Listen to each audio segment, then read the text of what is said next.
వీరంతా రేపటి భారతదేశంలో గొప్ప పౌరులు కాబట్టి తెలుగు భాష మన మాతృభాష.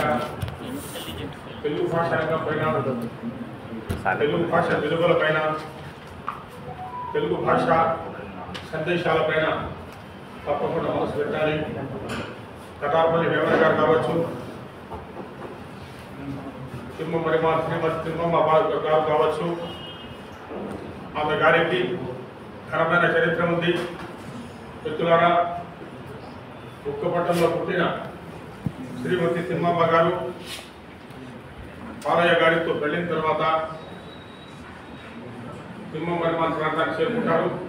ఆ చరిత్రలో పోవడం లేదు. ఎందరో మహానుభావులు, అందరికీ వందనాలు.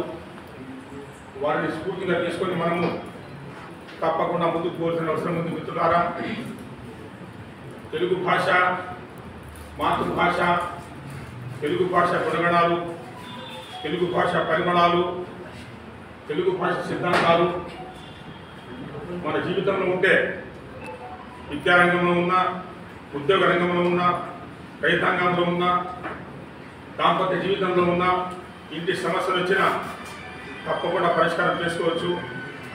అందుకే పెద్దలు అన్నారు, ఈ జీవిత పాఠశాలలో అనుభవాలే ఉపాధ్యాయులు. ఈ జీవిత పాఠశాలలో అనుభవాలే ఉపాధ్యాయులు. అంతులే ఈ లోకంలో సుఖ దుఃఖాలే సహాధ్యాయులు అన్నారు.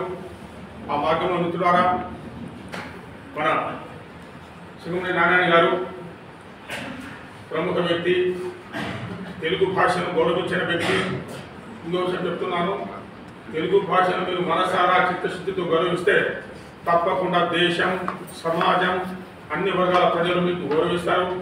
ఆ మార్గంలో మా నారాయణ గారు నిరంతరం సభలు, సమావేశాలు, నిర్మాణాత్మక కార్యక్రమాలు, నిర్మాణాత్మక సందేశాలు, సిద్ధాంతాలతో కూడిన జీవితం.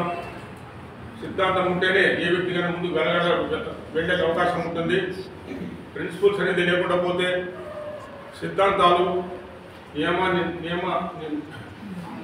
అనేది లేకుండా పోతే, క్రమశిక్షణ లేకుండా పోతే తప్పకుండా దెబ్బతింటాం. కాబట్టి సిద్ధాంతాలకు, క్రమశిక్షణకు, డ్రెస్ కోడ్కు, సోషల్ మూమెంట్కు, సామాజిక స్పృహకు పెట్టిన పేరు మన నారాయణ గారు.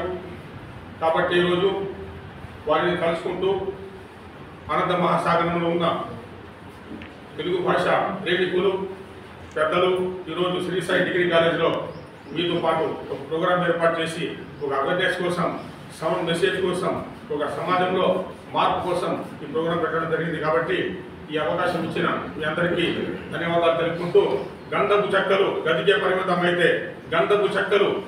పరిమితమైతే, గంజాయి మొక్కలు విధుల్లో గుబాలించే ప్రమాదం ఉన్నది. జై భారత్.